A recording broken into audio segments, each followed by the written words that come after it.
Good morning everyone.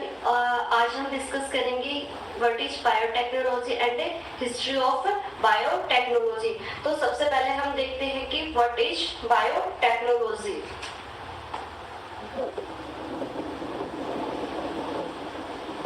Biotechnology biotechnology क्या है, इसके बारे में हम पहले डिस्कस करेंगे। तो बायोटेक्नोलॉजी वो 3 वर्ड से मिलके बना हुआ होता है।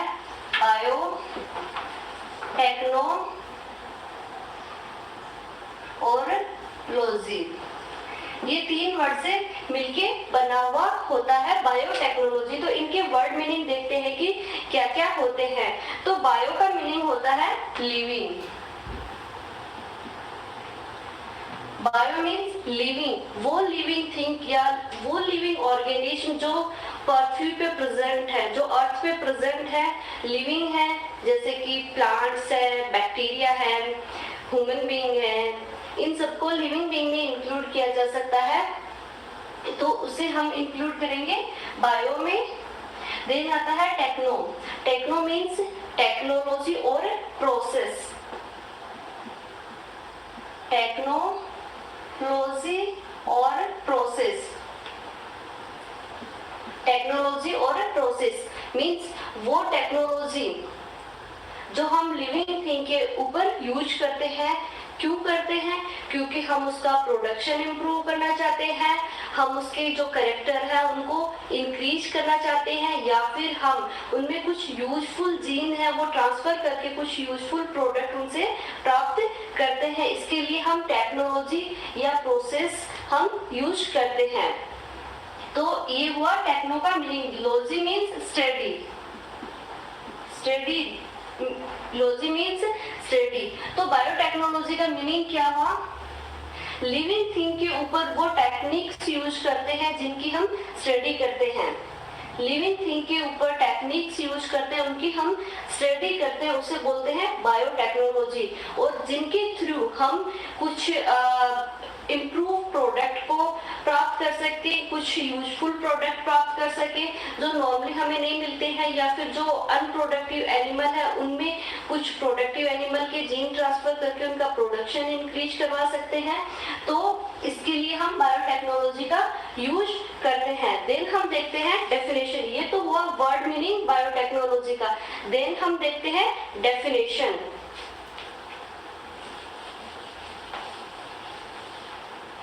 डेफिनेशन में क्या होगा? बायोटेक्नोलॉजी क्या है? Biotechnology branch of molecular biology. Biotechnology है वो ब्रांच ऑफ मॉलिक्यूलर बायोलॉजी की ब्रांच है जिसको that study the use of microorganism, जिसके लिए जिसमें हम स्टडी करते हैं माइक्रो ऑर्गेनिज्म की। That study the use of micro organism,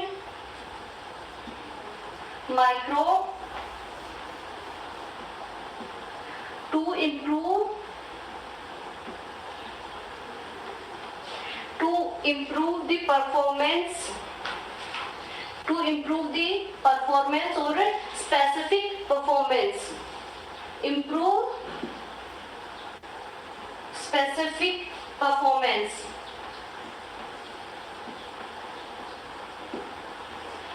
To improve the specific performance, मतलब स्पेसिफिक परफॉर्मेंस बोल सकते हैं। परफॉर्मेंस के अंदर हम उनके प्रोडक्ट को यूज कर सकते हैं, या उनके जो भी थिंकिंग जो जिसके लिए हम उन्हें यूज करते हैं उन सबको हम इंक्लूड करते हैं। तो बायोटेक्नोलॉजी क्या है? Biotechnology is the branch of molecular biology that study the use of microorganism to improve the specific performance. ये तो हुई एक डेफिनेशन। अगर दूसरी डेफिनेशन को हम देखें तो biotechnology produce the genetically altered bacteria. It produced, या biotechnology produced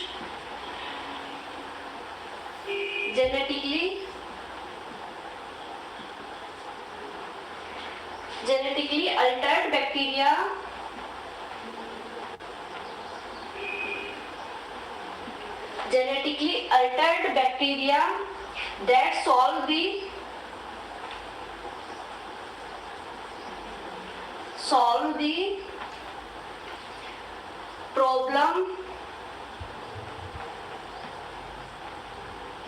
problem or produce the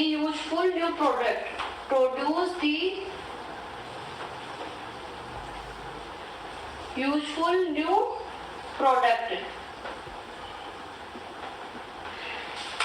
इसके अकॉर्डिंग क्या है, बैक्टीरिया को जेनेटिकली अल्टर्ड किया जाता है या बैक्टीरिया को जेनेटिकली मॉडिफाई किया जा सकता है, जिसके थ्रू कोई भी प्रॉब्लम हो, जैसे कि हमारे पास जो हमारी नागौरी कैटल है वो हमारे यहाँ पे इन्वायरमेंट के अंदर अच्छी तरीके से सूटेबल है, बट उसका मिल्क प्रोडक्शन है वो बहुत ही कम है, तो हम उसमें राठी, जर्सी, किसी दूसरी कैटल ब्रीड है उसका जीन डाल के उसके प्रोडक्शन को हम इम्प्रूव कर सकते हैं। वैसे ही बैक्टीरिया में क्या करते हैं, कुछ बैक्टीरिया होते हैं, कुछ जो थिंकिंग है उनका प्रोडक्शन करते हैं, जैसे कि कुछ बैक्टीरिया है वो रेस्ट्रिक्शन एंडोन्यूक्लियस एंजाइम प्रोड्यूस करते हैं, तो हम दूसरे बैक्टीरिया को वैसे जेनेटिकली अल्टर्ड करके हम प्रोडक्शन करवा सकते हैं या उन्हें लेब में ग्रो करके उनका प्रोडक्शन करवा सकते हैं, तो सॉल्व द प्रॉब्लम और produce the useful new product.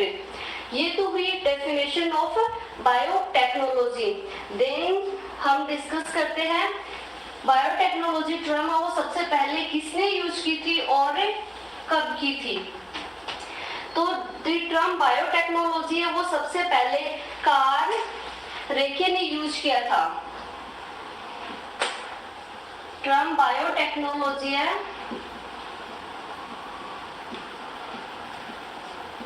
वो सबसे पहले यूज की थी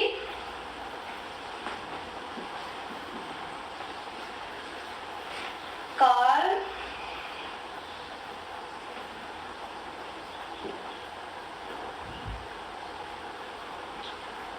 रेके ने यूज की थी इन 1919 में। 1919 में सबसे पहले इन्होंने ये टर्म यूज की थी और ये बहुत बार एग्जाम्स में हमारे पूछा जाता है, हमारे ऑब्जेक्टिव आते हैं एग्जाम में, उनमें पूछा जाता है कि जो टर्म बायोटेक्नोलॉजी है वो किसने दिया था। तो किसने दिया था, कार्ल रेके ने दी थी 1919 में। इसके साथ ही इनका एक इम्पोर्टेंट पॉइंट है फादर ऑफ बायोटेक्नोलॉजी, ये भी इम्पोर्टेंट है, फादर ऑफ बायोटेक्नोलॉजी। तो फादर ऑफ बायोटेक्नोलॉजी है वो भी कौन है, कार्ल रेके।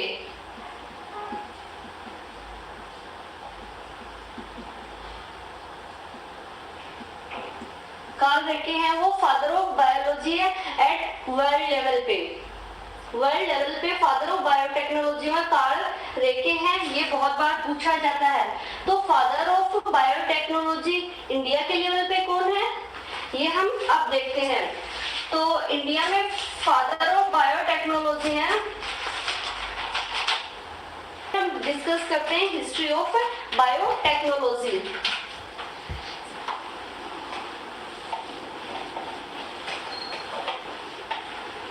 तो हिस्ट्री ऑफ बायोटेक्नोलॉजी में मैं इम्पोर्टेंट है वही बताऊंगी, मोस्ट ऑफ तो आपने पढ़े हुए हैं, जैसे कि सेल की स्ट्रक्चर, सेल की सबसे पहले डिस्कवरी किसने की थी आपने पढ़ा है 12th के लेवल पे, तो फिर कुछ इम्पोर्टेंट है वो मैं बताऊंगी। तो सबसे पहले हम देखते हैं biotechnology in BC. Biotechnology in BC, before Christ. तो इसमें सबसे पहले हम देखते हैं कि 500 बीसी में क्या होता था कि जो चाइनीज है वो मोल्डी कर्ड यूज करते थे as a antibiotic, mouldy curd use करते थे एज ए एंटीबायोटिक। तो हम सबसे पहले लिखते हैं 500 BC Chinese use moldy curd as an antibiotic to treat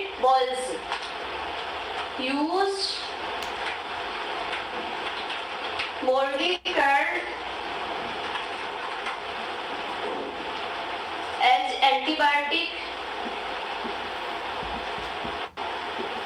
to treat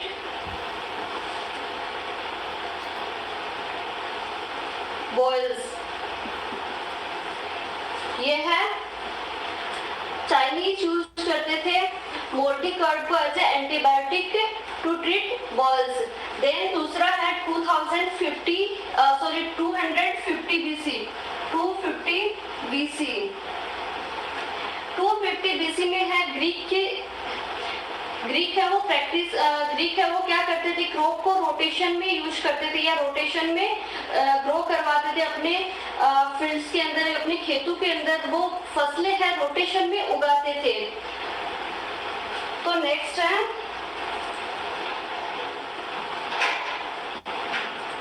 Greeks practice crop rotation to increase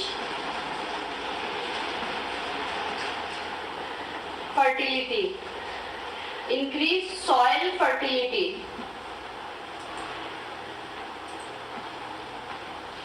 increase soil fertility, उनको ये नहीं पता था कि ये सॉइल की फर्टिलिटी ये इंक्रीज हम रोटेशन में क्रॉप उगाते हैं तो कैसे होती है, बट वो उगाते थे, उनको ये पता था कि क्रॉप को अगर रोटेशन में हम उगाते हैं तो इससे इंक्रीज होती है। तो रोटेशन में उगाने से कैसे इंक्रीज होती है फर्टिलिटी, अभी हमें पता है एक बैक्टीरिया है राइजोबिया।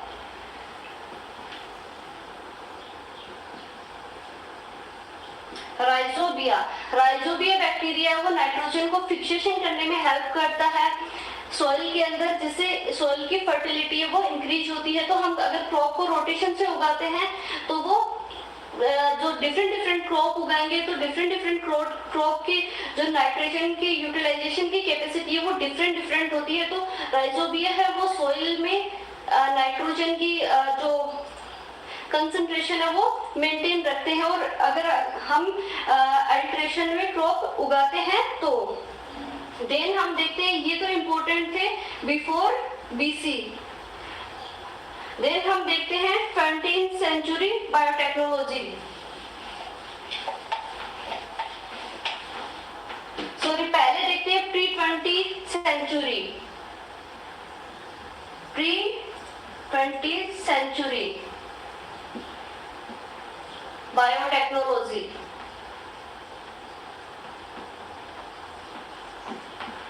तो इसमें ये तो आपको पता है कि सेल को डिस्कवर रॉबर्ट हुक ने किया था, माइक्रोस्कोप को डिस्कवर लियोनहॉफ ने किया था। ये सब डिस्कवरी आपने जनरल माइक्रोबायोलॉजी में भी डिस्कस कर लिया है। तो हम जो बायोटेक्नोलॉजी की इंपॉर्टेंट डिस्कवरी है वो सब डिस्कस करेंगे। तो सबसे पहले है फर्स्ट टाइम बायोटेक्नोलॉजी टर्म कब यूज किया गया था, तो 1802 में first time term biotechnology use किया था। First time term biotechnology use किया था 1802 के अंदर। Proving they are living organism।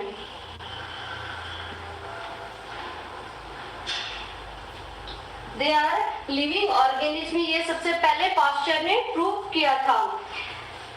इसके बाद 1865 के अंदर ग्रेगर मेडल, इनका भी आपने नाम सुना होगा, इन्हें फादर ऑफ जेनेटिक्स भी बोला जाता है। इन्होंने सबसे पहले जीन को डिस्कवर किया था।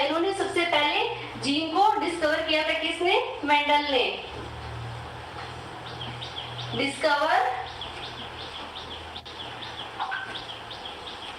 Discover gene.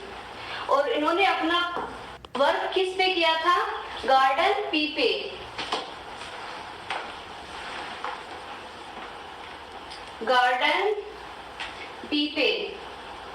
गार्डन पीस पे उन्होंने अपना वर्क किया था और डिस्कवर किया था या कॉन्सेप्ट दी थी जीन की। और इन्हें बोला जाता है फादर ऑफ जेनेटिक्स भी बोला जाता है। देन हमारा नेक्स्ट है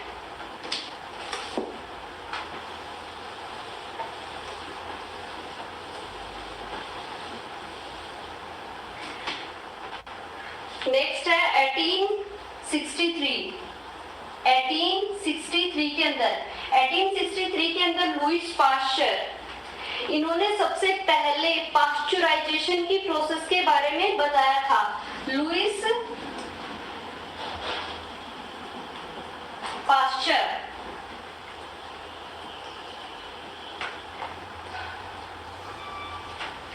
process of pasteurisation, process of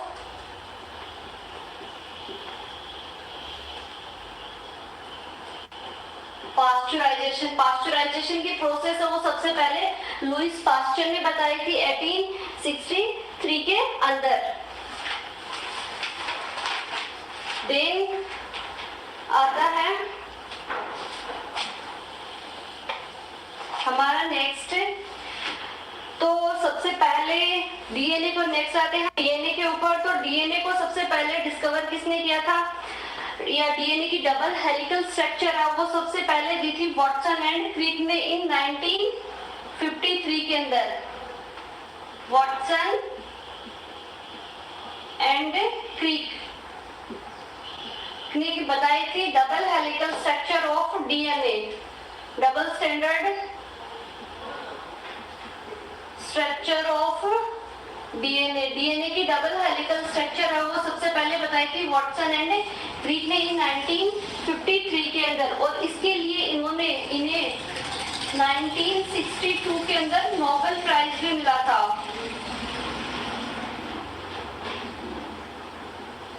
Nobel prize मिला था फिजियोलॉजी और मेडिसिन का, फिजियोलॉजी एंड मेडिसिन का नोबेल प्राइज भी मिला था 1962 के अंदर, और 1953 के अंदर double helical structure of DNA दिया था। देन 1953 के अंदर ही एक और इम्पोर्टेंट डिस्कवरी हुई है 1953 के अंदर, वो है एक साइंटिस्ट थे, ये डिस्कवर या produce the HeLa cell line, produce HeLa cell line. ये कॉन्टिन्यूअस सेल लाइन है,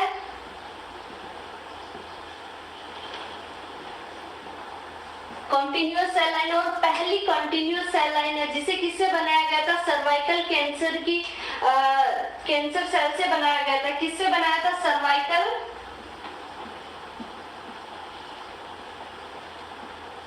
सर्वाइकल कैंसर सेल से बनाया था हेला सेल लाइन को इन 1953 के अंदर। ये एक साइंटिस्ट थे, उन्होंने इस हेला सेल लाइन को है, ये इतनी इंपॉर्टेंट क्यों है, क्योंकि इसके ऊपर ये कंटिन्यूअसली ग्रो करती है, और पहली सेल लाइन है जो कंटिन्यूअसली ग्रो करती थी, उस टाइम के अंदर पता भी नहीं था इतना। तो इसके ऊपर बहुत सारे एक्सपेरिमेंट हुए हैं, जैसे कि 1951 के अंदर पोलियो का वैक्सीन बन गया था। 1951 के अंदर पोलियो का वैक्सीन बन गया था, पर पोलियो की वैक्सीन की टेस्टिंग कहाँ पे की जाए, तो पोलियो के वैक्सीन की टेस्टिंग अब वो हेला सेल लाइन के ऊपर ही की गई है। टेस्टिंग है पोलियो वैक्सीन की वो हेला सेल लाइन के ऊपर की गई है। इसी तरीके से अदर भी जो इम्पोर्टेंट वायरस है, जैसे कि पर्वो वायरस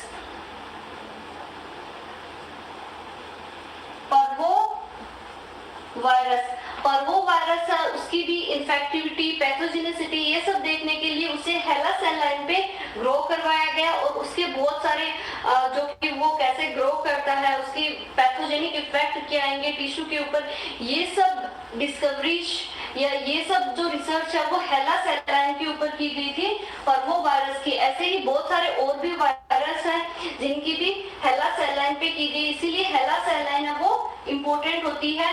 तो सबसे पुरानी और कंटिन्यूअस सेल लाइन है वो है हेला सेल लाइन। ये भी बहुत बार एग्जाम्स में ऑब्जेक्टिव या फिलअप क्वेश्चन में पूछा जाता है।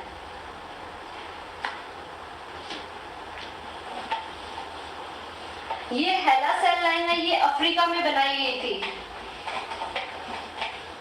मतलब अफ्रीका की एक लेडीज थी जिनको कैंसर हुआ था, सर्वाइकल कैंसर, उनकी सेल, वो सर्वाइकल कैंसर की जो सेल्स है उनको लेके ये बनाया गया था। देन आता है हमारा 1958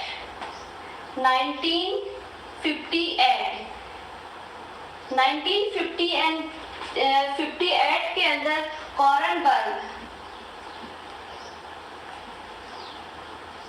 हॉरनबर्ग एक साइंटिस्ट थे, उन्होंने सबसे पहले डीएनए पॉलीमरेज एंजाइम को डिस्कवर किया था। किसको किया था? DNA polymerase enzyme. ये एक इंपॉर्टेंट एंजाइम है बायोटेक्नोलॉजी और माइक्रोबायोलॉजी के अंदर। अगर मोलिकुलर लेवल पे हम काम करते हैं तो इसको डिस्कवर किया था हॉरनबर्ग ने 1958 के अंदर। ये भी इंपॉर्टेंट है। इसके बाद 1959 के अंदर दो साइंटिस्ट थे, Jacob and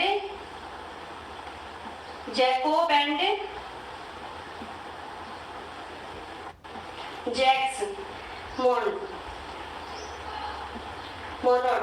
Jacob and Jacques ने क्या किया था? जीन रेगुलेशन को सबसे पहले डिस्कवर किया था। उन्होंने क्या किया था? जीन रेगुलेशन को डिस्कवर किया था जैकोब एंड जैक्स मोड ने। इसके बाद हाइब्रिडाइजेशन, जो कि हमारे बायोटेक्नोलॉजी में बहुत ही इंपॉर्टेंस रखता है, वो डिस्कवर हुआ था 1960 के अंदर। 1960 के अंदर हाइब्रिडाइजेशन डिस्कवर हुआ था।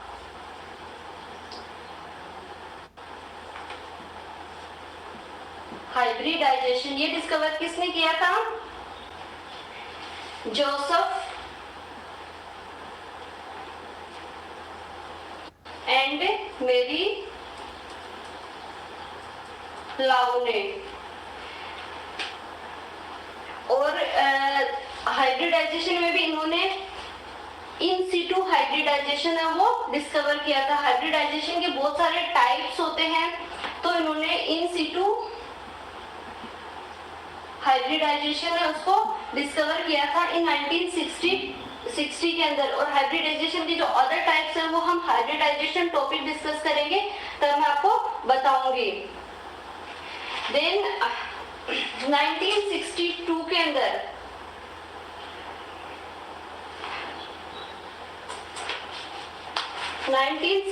के अंदर एक इंपॉर्टेंट डिस्कवरी हुई थी। कंटिन्यूअस सेल लाइन बनाई थी।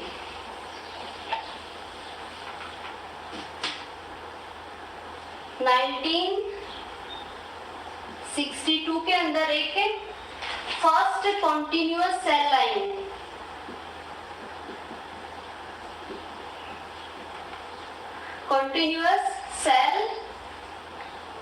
बनाई थी। किससे बनाई थी? अफ्रीकन ग्रीन मंकी से। ग्रीन मंकी से बनाई थी।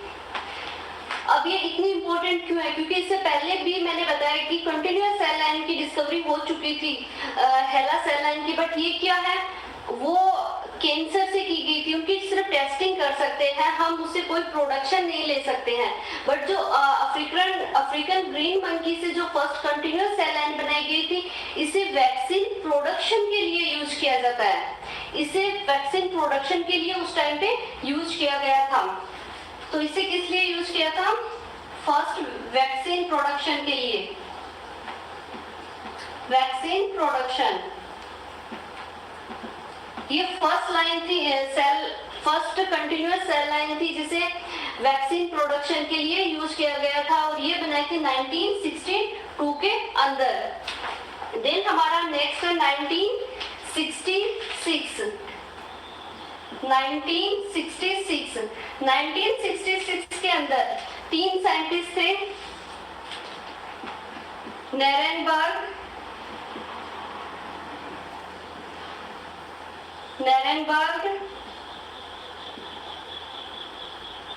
हेनरिच एंड ओका।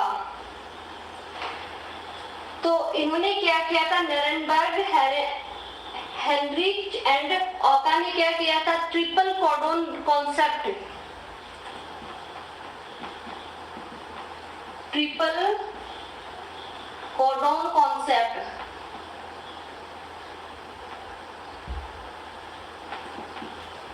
ट्रिपल कोडोन कॉन्सेप्ट हमारे 3 कोडोन होते हैं, CCT, ACT, GT,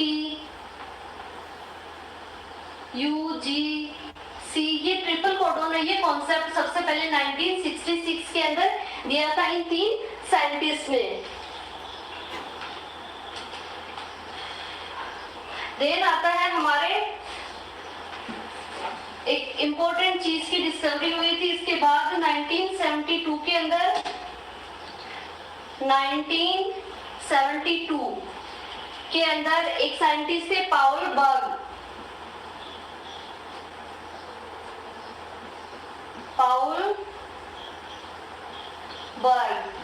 बर्ग इन्होंने आइसोलेट किया था और एम्प्लॉयड किया था restriction endonuclease enzyme, isolate and employed to a restriction endonuclease या restriction enzyme, restriction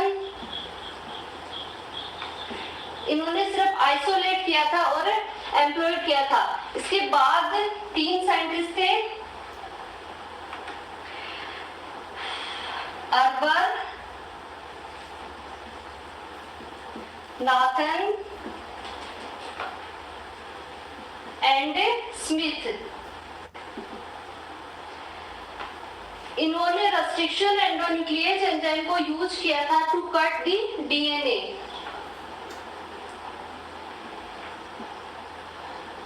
restriction enzyme को यूज किया था टू कट दी DNA। ये एग्जाम में पूछा जाता है कि कौन से 3 साइंटिस्ट हैं जो कि फर्स्ट टाइम रेस्ट्रिक्शन एंजाइम को यूज किया था टू कट दी DNA। तो वो थे urban, Nathan and Smith. Objective में पूछा जाता है। देन आता है हमारा हाइब्रिडोमा टेक्नोलॉजी, ये भी इंपॉर्टेंट है। हाइब्रिडोमा टेक्नोलॉजी, हाइब्रिडोमा टेक्नोलॉजी है वो डिस्कवर हुई थी 1975 में। 1975 में 2 साइंटिस्ट थे, जी कोहलर एंड सी मुलिस्टिन।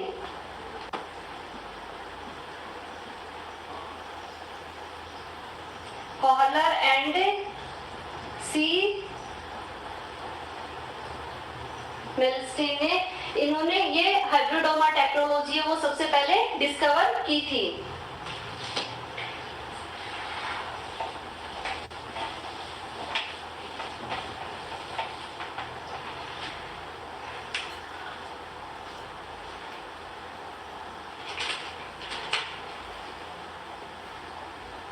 तो सबसे नेक्स्ट है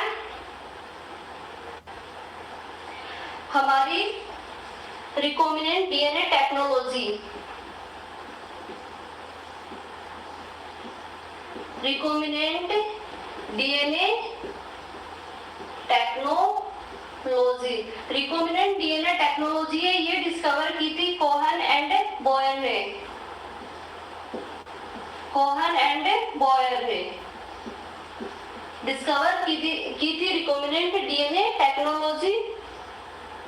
देन आता है 1978 के अंदर इंसुलिन का लेबोरेटरी प्रोडक्शन है वो सबसे पहले बार किया गया था। Insulin laboratory production first time किया गया था। देन आता है सीक्वेंसिंग मेथड। नेक्स्ट हिस्ट्री में है सीक्वेंसिंग मेथड। सीक्वेंसिंग भी हमारा बायोटेक का इंपॉर्टेंट टॉपिक है। तो next one is sequencing techniques और मेथड्स। सीक्वेंसिंग के दो मेथड हैं, वो दिए थे। मैक्सम गिलबर्ट है एक मेथड, मैक्सम गिलबर्ट एक मेथड दिया था मैक्सम गिलबर्ट ने, और दूसरा मेथड दिया था सिंगर्स। सीक्वेंसिंग के दो मेथड है, मैक्सम गिलबर्ट मेथड और सिंगर मेथड। ये साइंटिस्ट के नाम है, मैक्सम और गिलबर्ट साइंटिस्ट थे जिन्होंने एक मेथड दिया था, और सिंगर अदर साइंटिस्ट है जिन्होंने दूसरा सीक्वेंसिंग का मेथड है वो दिया था। ये उन्होंने वर्क किया था सीक्वेंसिंग के मेथड्स पे 1977 से 1980 तक। देन आता है हमारा पीसीआर। पीसीआर है वो 1985 के अंदर डिस्कवर हुआ था, और किसने किया था? कैरी मूलिस ने। कैरी मूलिस ने डिस्कवर किया था। देन है first recombinant vaccine development. First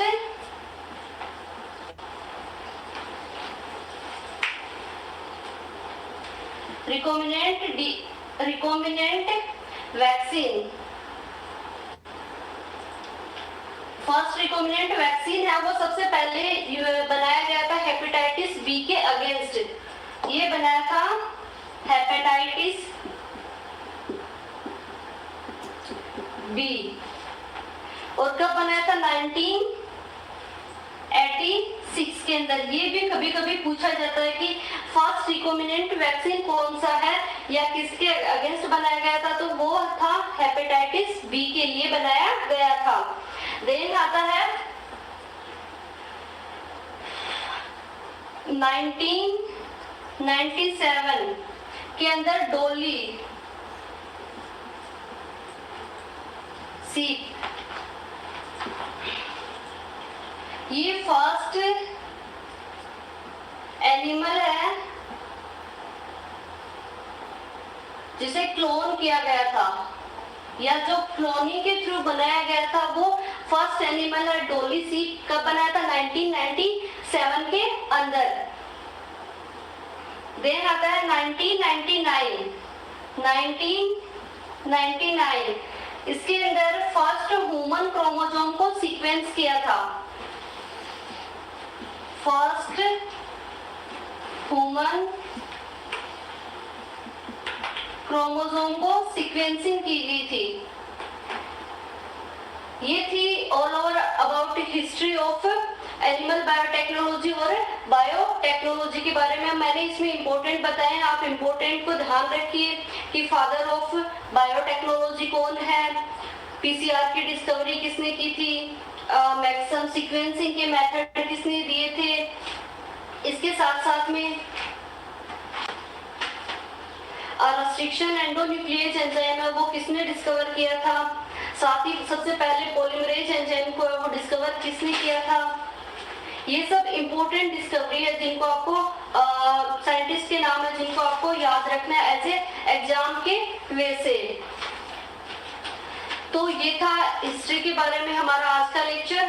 thank you.